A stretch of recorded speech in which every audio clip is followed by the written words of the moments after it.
Fala pessoal, sejam bem-vindos a mais um vídeo. Eu me chamo Felipe Wood, sou analista de valores imobiliários ou popularmente analista CNPI.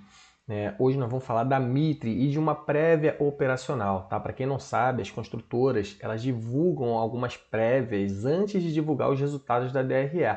E essas informações na prévia elas são até mais importantes do que as informações financeiras, tá? Porque a partir delas a gente consegue prever se a empresa vai continuar crescendo, se ela está no momento bom ou não. Então tem alguns indicadores operacionais, que é de quantidade de vendas, estoque preso ou não, enfim, quanto que a empresa está lançando, quanto que ela vai lançar, enfim. E a gente tem uma playlist sobre construtoras, né? Vou tentar não me estender muito nessa introdução. E a Mitre é uma delas, tá? A Mitre é uma empresa aí que a cotação despencou, as construtoras sofrem muito com uma alta de juros, né? A Selic alta, mas principalmente a taxa de juros de longo prazo, que é pouco falada aí na internet, no YouTube, que é influenciada em muitos dos casos pela Selic, tá? Mas não só a Selic que influencia a TJLP. Por exemplo, medidas governamentais, às vezes a Selic está estável, a Selic não subiu, mas medidas governamentais, assim como fazem o dólar subir, também faz a taxa de juros de longo prazo subir. Isso daí influencia em financiamento, em taxa de empréstimo dessas empresas, e como são empresas pequenas, acabam sofrendo muito no mercado de construção, só fica mais aquecido quando a Selic está baixa. Mas a gente vai ver que mesmo assim a Mitre apresentou uma prévia muito boa, tá? Uma prévia recorde. Então assim, não dá para entender como essas empresas são pequenas, acabam que depende muito de dinheiro de capital externo e de fundos de investimento. A Mitre, quando abriu capital, ela valia R$ 20 a cotação e hoje ela está em 2,90, acho que é mínima histórica, tá?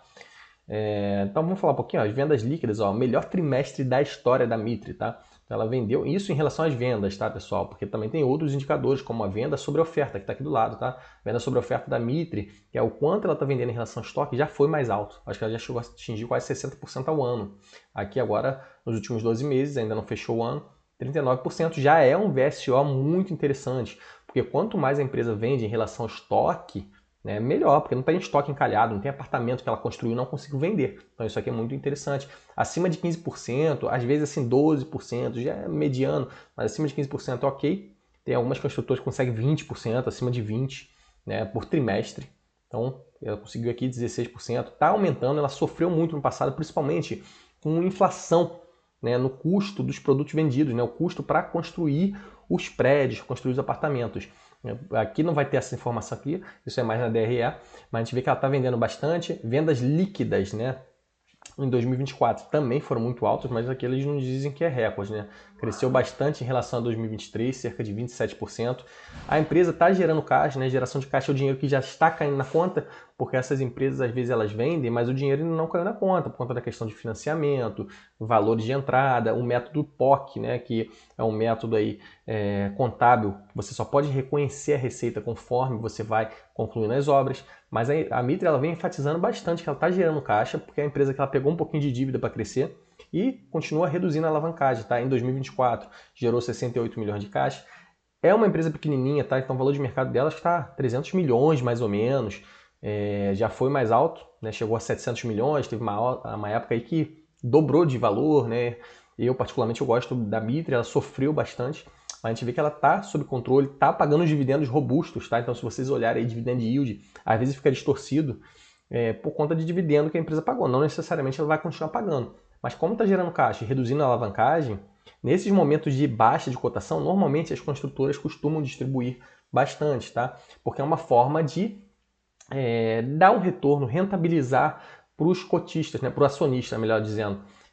Como a cotação está subindo, e como a economia não está tão acelerada, acaba que eles devolvem em forma de dividendos.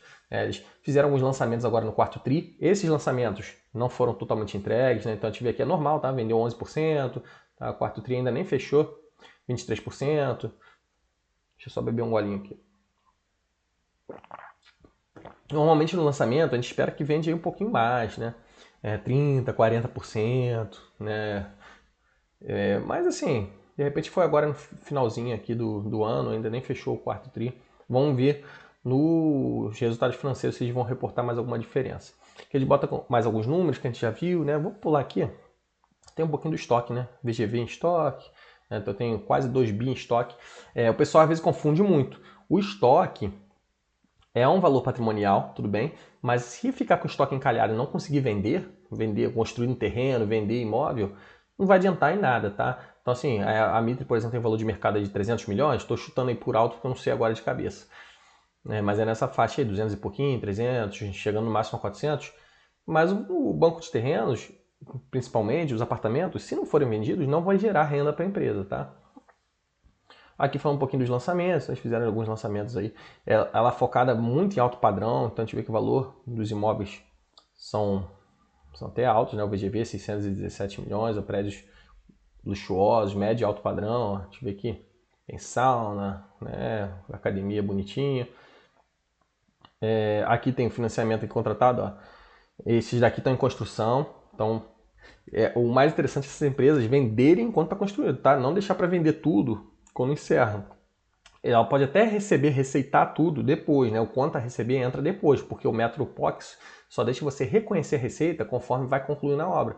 Mas é melhor você vender antes, né? Vender um pouquinho no início, vender um pouquinho no meio e vender um pouquinho no final. Então, assim, deixar aí para o final, no máximo, acho que uns 20% para vender, ok. A gente vê aqui que os lançamentos no primeiro semestre, o VSO bem alto, né? 62%, superior inclusive dos últimos 12 meses. Aqui no quarto tri já foi um VSO um pouquinho mais baixo, né? Mas eles lançaram aqui, ó, eu falei, acabaram de lançar, foi em dezembro, pouco tempo. De repente, vamos ver como é que vai ser a venda agora em janeiro, fevereiro. Esse de outubro já vendeu um pouquinho mais, é o que eu falei, ó, já dá um pouquinho, uma margem um pouquinho maior de prazo, 3 meses, vendeu 23%. Vamos ver se em janeiro eles conseguem vender um pouquinho mais, né? Tem que vender pelo menos o que eu falei. O lançamento vendeu uns 30%, durante a obra uns 50%, e aí os outros 20% deixei para conclusão. O ideal é deixar uns 10% só depois que a obra está concluída, tá? Porque 20% é muita coisa, pode encalhar. Mas tá caminhando bem, né? Tá caminhando bem. Aqui fala um pouquinho mais do VSO, a gente vê que ela está subindo, né? Tá conseguindo vender bastante. Não está ficando com estoque encalhado. Não está tendo muito distrato, né? Distrato é cancelamento, né? Então a gente vê que o distrato diminuiu. É até curioso, né? Mesmo com o momento econômico do país, né? Em relação ao 2023, sim, teve um aumento, né? Agora no trimestre foi um pouquinho melhor. Terceiro tri, aqui está comparando o terceiro tri também, não. Então eles estão aí, alcançaram marca histórica de venda. Então demonstra que a empresa está conseguindo entregar bons empreendimentos, né? O problema que ela teve foi a questão do custo da construção, né? O custo de comprar insumo, materiais, pesou muito, a margem bruta desde tinha despencado. E a gente vai ver aí depois como é que tá. Eles já tinham resolvido um pouquinho disso. Aqui um pouquinho da expectativa para os próximos anos que eles têm, né, de alguns imóveis. Então tem aqui para 2025, né, boa parte dos imóveis que eles vão vender com permuta, né? Permuta é quando eles dão para o dono do terreno boa parte dos apartamentos, né? Ao invés de eles pagarem o terreno à vista, eles pegam lá uma quantidade de apartamentos e dá para o dono do terreno. Acaba que você perde um pouquinho do dinheiro, porque o apartamento ele consegue, se ele conseguir vender para cliente, ele consegue lucrar mais, mas é melhor do que você dar o dinheiro à vista, né? Às vezes um dinheiro alto para comprar o terreno, isso é permuta. Um pouquinho aí de empreendimento que está em estoque, né? Eles fizeram alguns lançamentos, né? Agora não sei se é esse aqui, House Mitre Jardins. Será que foi isso? Não, esse aqui é outro.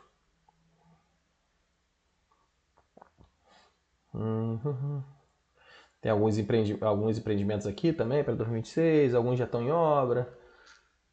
2027, 2028, isso aqui é para entrega, né? E alguns está bem no início, então vende menos, né? Esse aqui foi o que eles venderam agora. É para entrega em 2028, né? Então, os que são para entregar lá em 2028, então acabou de lançar e tal. Então a gente vê que o que é para entregar em 2025, só alguns aqui que não vendeu tanto. Esse aqui, House Mitre Jardins, está encalhado. Esse aqui, Penha também e tal. Mas no geral, a empresa está com um bom cronograma. Então, estoque pronto, só 3% é que eu falei. Eles não estão ficando com muito estoque encalhado. Isso é muito interessante. As entregas aqui de 2024, que a gente viu, eles entregaram quase 1 bi. Mas não é o dinheiro que entra tudo para a empresa, tá? Para a empresa é só um pouquinho. Ó, conseguiram 98% de aceite aqui nesse empreendimento, Clementino. Mas o VGV não é tão alto, né? Cerca de 188 milhões. O endividamento deles, eles conseguiram reduzir consideravelmente, tá? De 456 para 388 milhões. Lembrando que essa dívida é baixa, tá? A dívida de construtora, tá até aqui falando. Eles até fizeram mais uma captação, ó, CDI mais 2. É claro que nesse momento, é o que eu falei, né? Selic aí chegando a 15%, o CDI tende a seguir a Selic. Né? Mais 2% vai ficar um custo alto, mas é só uma parte da captação. Né? Eles fizeram um pagamento aqui de 1 e eles também, conforme eles vão vendendo, eles vão quitando, eles não vão alongando essa dívida não, tá? E esse daí foi a Mitre, tá? Então um vídeo um pouquinho curto. A gente até se estendeu um pouquinho falando sobre a prévia operacional da Mitre. Pessoal, se vocês tiverem interesse no nosso serviço de investimento, inclusive a análise valuation da Mitre, se tiver interesse em seguir a gente no Instagram, eu e o Abinael, que é meu parceiro, que a gente é sócio nessa plataforma, tem os links na descrição do vídeo. Forte abraço a todos.